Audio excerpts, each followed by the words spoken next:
Alrighty, Roo, and cuckoo choo to you and all my nobodies not watching out there. Oh god, are we gonna have to go back because I didn't properly What a close out or shitty save? night. Hazel Or must be pissed. I don't know. What are my goals? I push the What the hell button. could she want with me? I think I went back in time. If I could turn back time. Because I didn't save.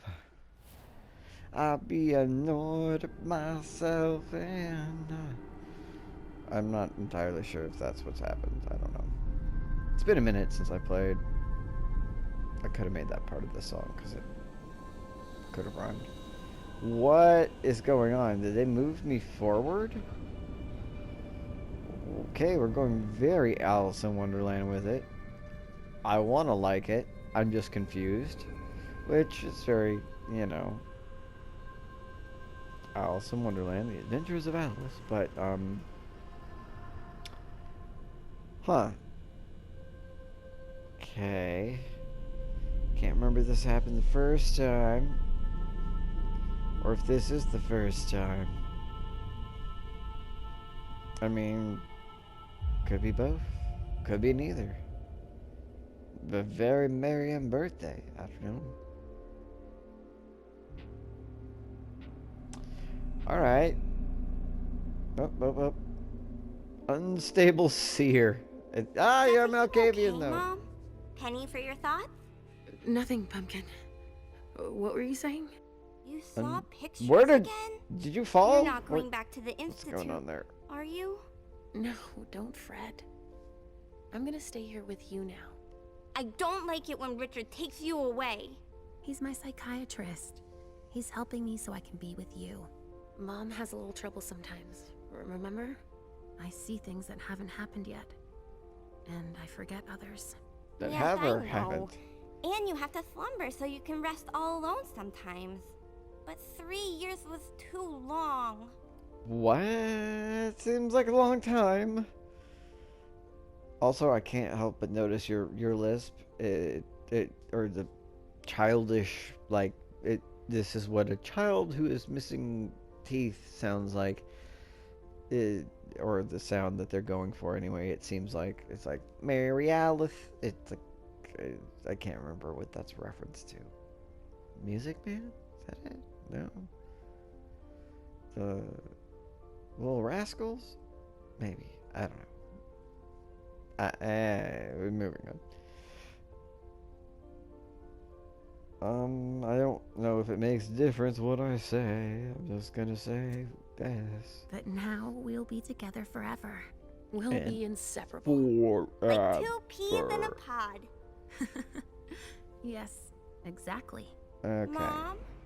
What's going on? Why does everybody look so upset? What kind of pod only I think has something 2 serious is peas? happening. I'm worried. I still haven't seen Richard. I looked for him so he could I explain, mean, but maybe there's. he can't Maybe be that's just found. it, I don't know. So, I know it's what an do old we do essay. now? I was told to wait here because Hazel wants to see us. There are grown-ups coming, and your mother needs to talk to them. Oh, then I'll go hide, because grown-ups talk to me too much. If you want, sweetie. But don't wander off. Go on. Show me what you do to make sure no one spots you. Okay, here I go. Okay, that's neat. You can just anti-tada, just and invisible. Leisha. It's been a while. Hey, MM. Fuck your couch, I'm rogue as When hell. did you get out? Just tonight. Hazel wanted to see me. That means she's extreme. Okay, so we got. We didn't look up Caleb, but we will look up Leisha here and see what that is to be said. The Princess clan, Malkavian. You're welcome. You're welcome. Yes, thank you. Thank you. No, please. You're too kind. You're too kind. Shut up. There's too much noise in my head. Be quiet. Okay. 12th generation. 1939. I think that's pretty close to the last other one. No. They were like 90. Wait. I don't. Yeah. They. a little younger than the other one. That which remains. Leisha's story is nothing more than a collection of fragments due to her memory impairment. She remembers that she is from France, near Lyon, and that Dr. Richard Dunham is her psychiatrist, as he always has been.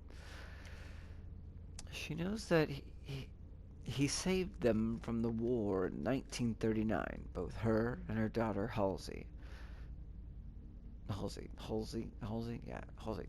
Uh, he made it possible for them to join the Boston court, held at the time by Quentin King, child of Malkov, like them. The rest is nothing but light and shadow. Leisha knows the names and sometimes even the stories of those around her without knowing exactly how or why. She remembers Quentin King, the previous prince, and his legendary obsessions, and more recently Hazel, the first year of her rise to power. Leisha remembers her warmly and fondly, despite only knowing her for a single year before leaving to be put into slumber at the Malkov Institute of Boston, as prescribed by Dr. Durham. Oh, just your prescription is serious nap time. Leisha suffers from sudden visions where the present moment and possible futures bleed into one another. She fights her gift in order to be able to be fit to take care of Halsey. However, this does not serve the prince's plans, as Hazel's views this power as a way to master fate and bolster her ambitions. Yes, yes, yes. Everybody wants to rule the world via seeing the future. It's, you know what, you enjoy it. You get it. Don't expect it from someone else, because it's a lot harder than it sounds. It's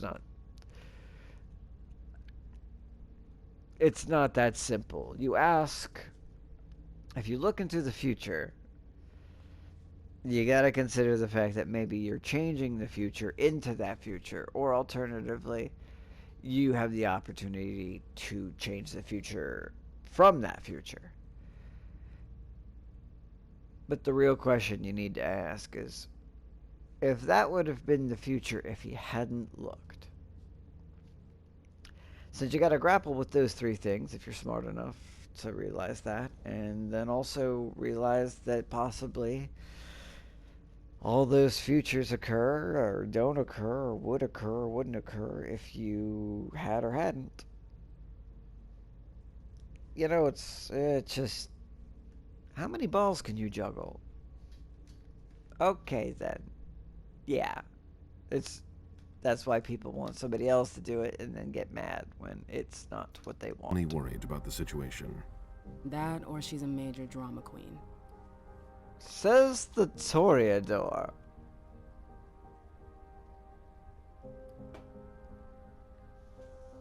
I don't remember what the prince is here, but either way, it doesn't really matter, but it's like, you're a Ventru. I know that you knew her before. You know what? No, I need to make sure. Caleb, let's read your thing, because I didn't read it. Yes, of course, you're a Ventru. Called it. Knew it. Ventru. Oh, wow, it's been a minute. You are 10th generation. Kudos. Well, then, of course you are. Date of embrace, 1745. Jean-Baptiste Tavernet, and then child is Beryl Underwood, because of course I don't like that, but okay. The imperial throne in 1710 in Constantinople. I'm not even gonna try. The King's Light gave birth to Sejan. God, I don't. Man, the names. Okay, this is gonna make it real hard to read as a reading game. Her firstborn son, whose birth name was Jeanette de Bazary. left France and joined the harem of Ahmad III, Sultan of the Ottoman Empire, the previous year, and quickly became his favorite. She was a doting mother who was constantly concerned about the child who was destined to inherit his father's throne. Soleiman, for his part, was given an excellent education and learned about courtly life with his younger brother, Mustafa. That were just, again, that's Shahzad Mustafa. The two brothers had very different personalities. While Sulayman was quiet, stubborn, and adventurous, Mustafa was more versatile and fearful. Okay. In 1730, their father, Ahmad III, became unpopular. Okay. And Janissaries revolt. I don't know. I'm just assuming everything French, even though I know it's not. Against him and forced him to abdicate in favor of his nephew. From that moment on, the seething Suleiman began plotting a revenge in the long term to restore his father to the throne. Although he was aware of the problems that this would cause, he felt that the only thing that to do was to put the rightful ruler back on his throne. His mother, having heard of this, made him promise to give up his plan and disappear before they could kill him. She convinced him to leave for the west by faking his death. He secretly set sail on a night in 1732. Mishra died a few weeks later out of grief over the loss of her son, it was said. However, the truth is quite different. Having caught wind of her betrayal, they murdered her. A new life. Oh my goodness, you have the longest, of course. Because you have been a while alive. Well, undead, rather. Unalived? I don't know. New life. The boat that belonged to Jeanne was family took to Antwerp, where, in homage to his mother, he called himself Caleb Bassery. He was adopted by a family of diamond merchants. Well, of course you were. Lucky. Who traded between Europe and the New World, and whose newfound fortune grew rapidly. Under their guidance, Caleb sailed the oceans in search of new business ventures. He honed his knowledge of astronomy and mathematics, forged relationships around the globe, and used the opportunity to weave an impressive web of influence. All before becoming Ventru or even kindred? Is that the case here? Yeah, because the next chapter or whatever is the embrace. His business dealings brought him into contact with aristocrats whose conventions he mastered, as well as well with the drunken sailors and whom he learned to manage. Out of necessity, he became a leader. His natural authority and ability to adapt won him respect. Little by little, his life on the deck of the ship became his only source of pleasure. He never set foot in his native land again. It was through sailors that he learned of his mother's death, followed by that of his father, and finally his brother, Mustafa's third ascension to the throne. A throne that could have been his, a family that he could have saved. No matter how far he sailed, these thoughts were always with him. So basically what? He just, got used to the life of a sailor and never went home? Or he is a sailor and kind of end up where the ship goes, and if you're not on it, you don't go, but it's gonna go, and if you're not the one piloting or captaining or whatever, the ship goes, and be on it or don't. The embrace. During a stop in Cadiz in 1740, he met Jean-Baptiste Tavernet, a renowned French explorer and a merchant who had supposedly died in Moscow in 1689. Oh, wow, okay, so it was a minute. You have been supposedly dead far away and a long time ago. In reality, he was a venture seeking to expand his control of the diamond trade at all costs. As you do as a venture, right? The collaboration between the two men proves to be fruitful, even beyond Tavernier's expectations. Bezri's effectiveness and his discretion delighted him. In the space of a few years, their professional dealings were enriched by secrets, and the young sailor saw in his mentor the father figure he had never really had. One calm night after a particularly turbulent Atlantic crossing, Caleb opened up to Tavernier a bit more about his background. Tavernier understood what appealed to him about this young sailor's nobility, which, although hidden, naturally emanated from him, as of course it does. If you're a venture, you can just kind of, one of us. We would never say tee hee hee, but we might titter a bit, maybe, if we were so inclined. A thought came to him, who had never sired anyone before. He began to treat Caleb like a true member of his family and spoke to him about the occult to gauge his reaction. Then came the thorny issue of revealing his true nature. Tavernier portrayed the embrace as a gift. It didn't take much to convince the young sailor that the value of agelessness. Caleb accepted. His embrace was painful and bitter. Okay. It's not supposed to be that way for Ventrue, but I guess, unless they're... whatever, man. It took him several days to be able to tolerate the beast that would now gnaw at him for all eternity. Oh yeah, it's even worse because you're a Ventrue. And Ventrue have this thing where they're picky eaters, is the best way to put it. Which makes it really weird that one would be a sailor and then be like, I'm making another sailor. Like, you're a merchant, that makes sense. But to be a sailing merchant, it makes sense, I guess, but usually it's like they have like a kind, like a type. And they are pretty much dedicated to that type. Their body will not take nourishment and will actually reject blood, vitae, whatever, from not that. Not to mention they're just generally not the most pleasant individuals to deal with and feel very entitled.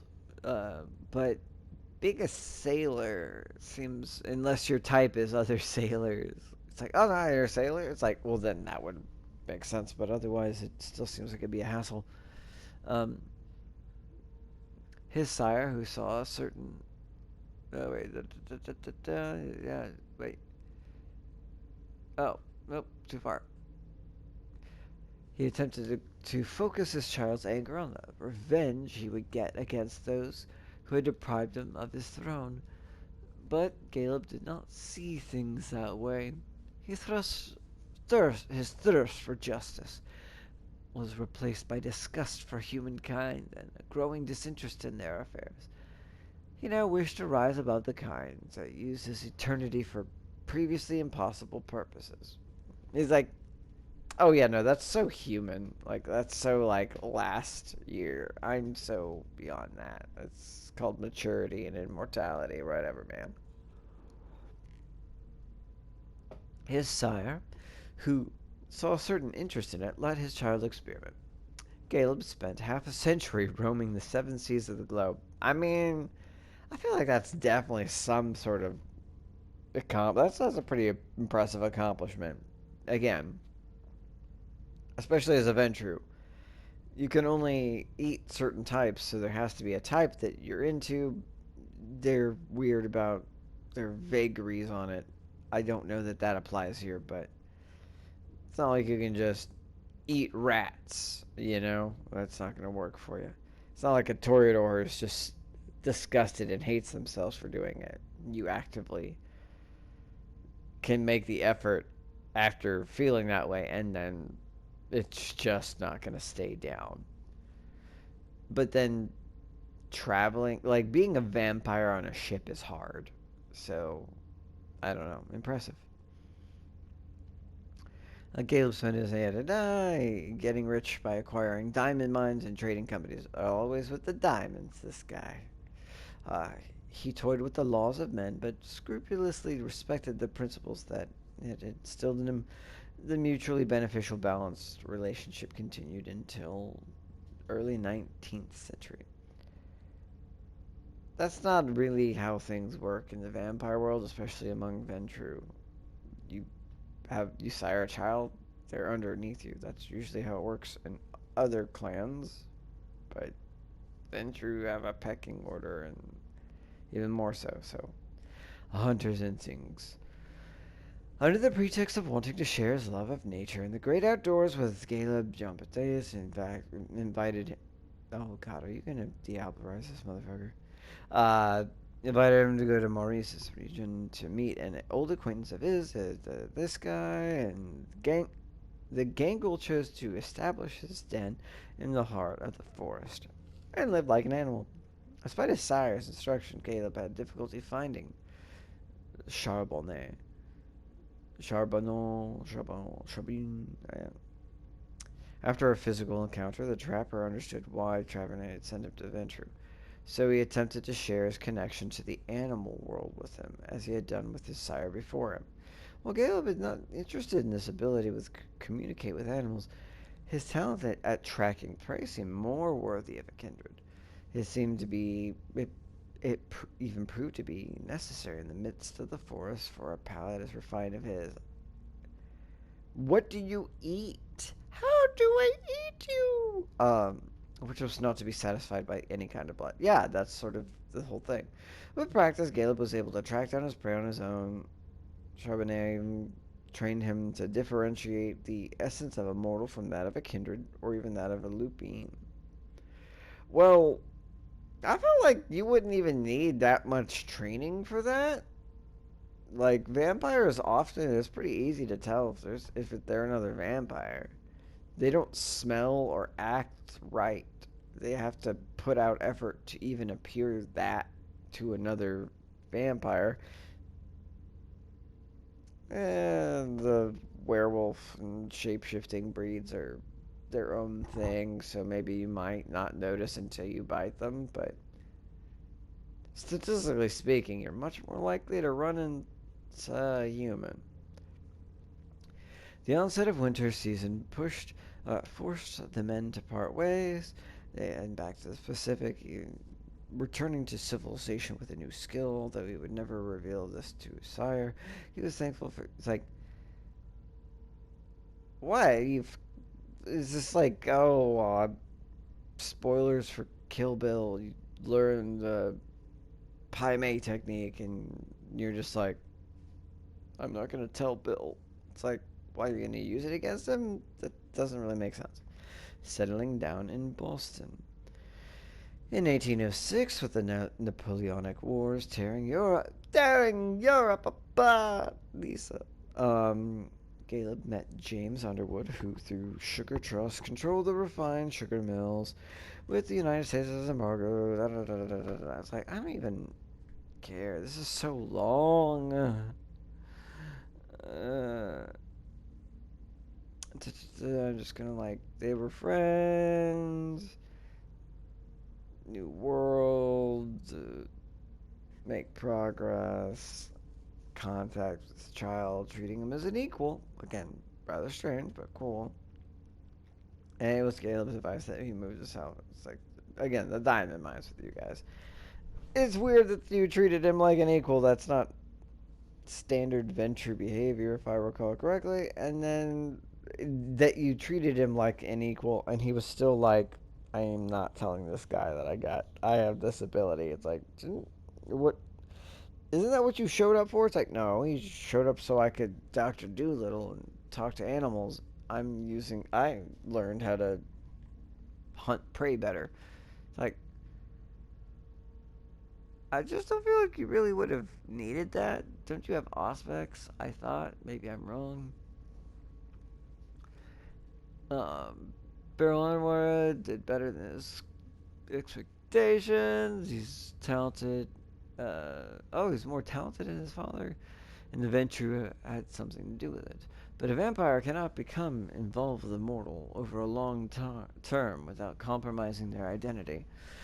Over the years, Beryl's doubts led him to question Caleb, who gave him frank answers like, I'm a fucking vampire, mate. I'll rip out your throat and chew you like a shitty beer. It's like, okay, that's not the answer I expected. Over the years, Beryl's doubts led him to question. This was far from repellent to Beryl, who became more determined and asked Caleb to give him the embrace.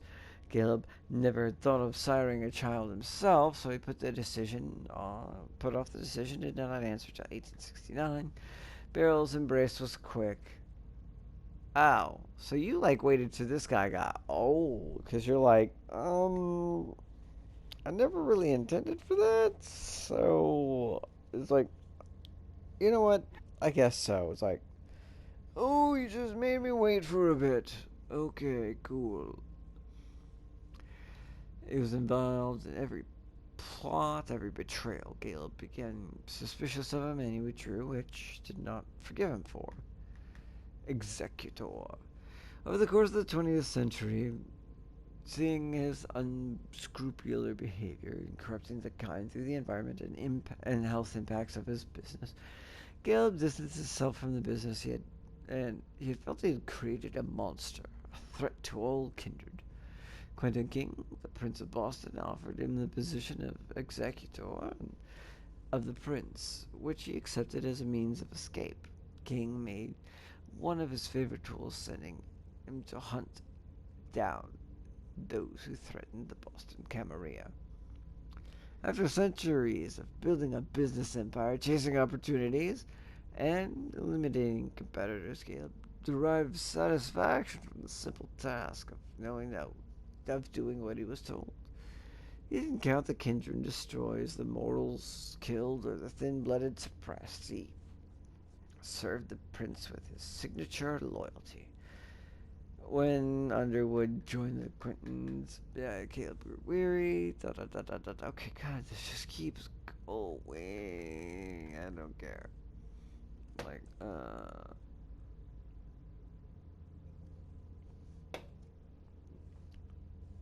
His interest in the Camarilla and the kind was renewed by his prince, seemed to hold her own and have great plans for the future. It was during the same period that Caleb heard about the young mortal who had just graduated from MIT and gone to Silicon Valley, found a startup, finally specializing in the blue economy. He inquired about her and finally met her. Finally won her trust and then offered to make her his ghoul with the aim of embracing her in the near future. He hoped to make her the counterpart for Bethel's self-destructive drive. However, Hazel did not subscribe to the same policy as Quentin King would not grant this right to the sire so easily. So she thought as a way to maintain control over her precious Caleb, who was forced to wait, consumed by the beckoning. He could no longer bring himself to leave without repairing what he had done considered to be his greatest mistake. But she's the leader of Boston.